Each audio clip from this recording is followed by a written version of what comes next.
Ne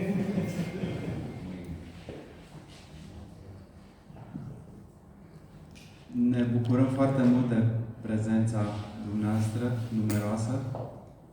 Mă bucur foarte mult să îi am alături de mine pe domnul director adjunct Iancu Berceanu, cât și pe doamna Tania Velciov. Este o zi cu mare însemnătate pentru noi. În primul rând, prin prisma faptului că aceste zile aniversăm 220 de ani de la construirea bisericii noastre de către străbunicii noștri.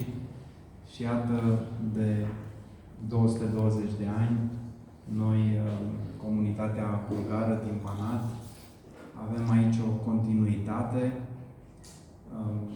facem lucruri importante și, în primul rând, lucrarea de doctorat la Universitatea din Timișoara. Este să zic, o cercetare amănunțită și de destul de lungă durată pe care domnul profesor a făcut-o, a interpretat rezultatele, a vorbit, a intervievat foarte multă lume și a încercat ca rezultate să fie cât mai obiective, cu putință, și să fie redate în această carte cu o mare acuratețe. Nu o să intru mult în detalii. Am avut ocazia să particip și să asist chiar la teza de doctorat susținută de domnul profesor la universitate și părerea unanimă acolo a asistenței a fost că, într-adevăr, este o lucrare, în primul rând, care lipsea, dar și care aduce mult plus, să zic, acestui sector sau acestei secțiuni a comunităților care Eu eram cu 20 de kilograme mai tânăr și cu 20 de ani mai ușor. Da. Eram și atunci un tânăr excentric. Acum pot să spun că sunt un intelectual excentric, dar tot excentric am rămas. Cartea mea are un titlu kilometric. De ce? Decât să ții minte titlul ăsta, mai bine ții minte ceva de genul Cartea lui Berceanu despre minoritățile din județul Timiș. E mai simplu. De ce am dat acest titlu lung?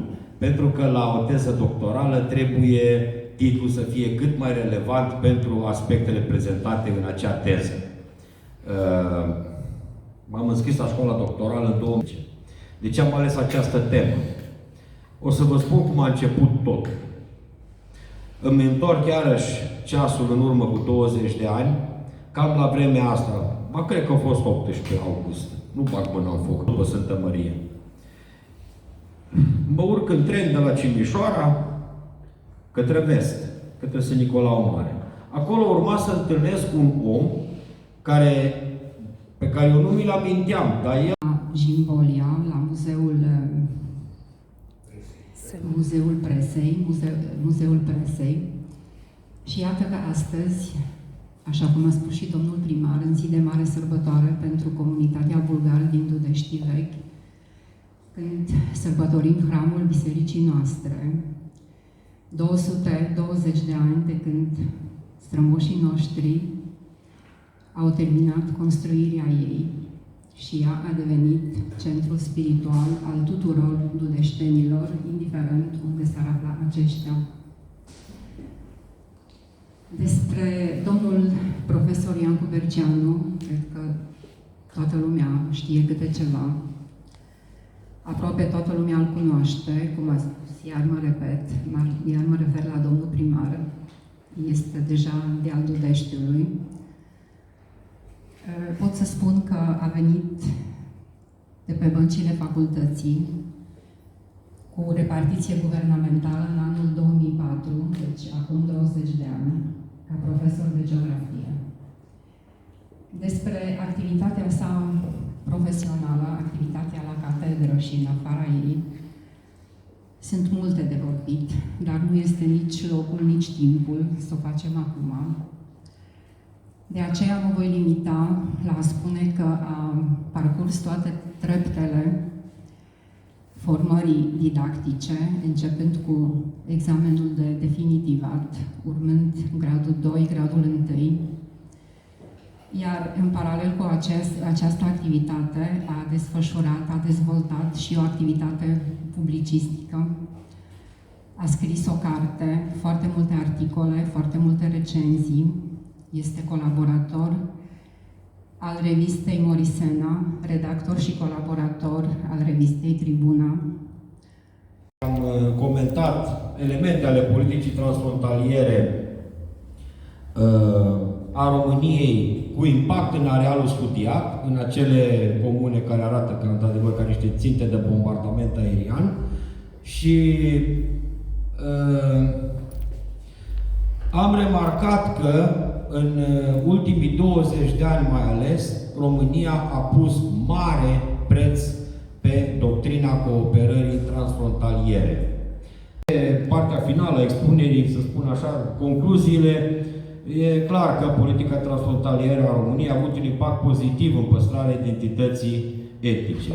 Normal că dacă ar fi fost România în război permanent cu Bulgaria, cu Serbia, cu Ungaria, dacă ar fi fost mereu un conflict, nici vorbă de presă, școală, limba maghiară, limba bulgară, da, de unde? Eventual, poate că v-ar fi deportat așa, ar fi făcut un ping-pong pe harta țării. Bărăganul ar fi fost copil mic. Politicile transfrontaliere au întărit legătura nu numai între membrii comunităților etnice, de o parte și de alta frontieră, adică nu numai că i-a ajutat pe sârbi să se vadă, să se cunoască, să comunice cu conaționalii din Serbia.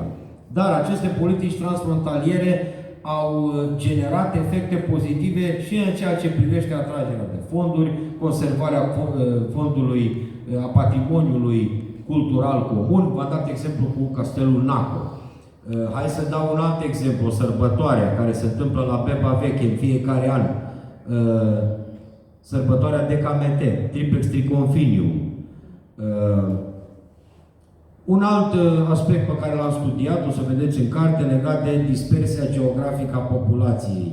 Se pare că din observațiile din măsurătorile mele statistice rezultă că acolo unde comunitățile sunt mai închegate, cum sunt de exemplu bulgarii la Dudești Vechi, unde sunt mai mulți oameni care vorbesc aceeași limbă la un loc, conservarea culturii, conservarea limbii se face într-o mai bună măsură decât dacă oamenii trăiesc dispersați pe un teritoriu mai mare, în diferite localități. Pentru că pot să comunice între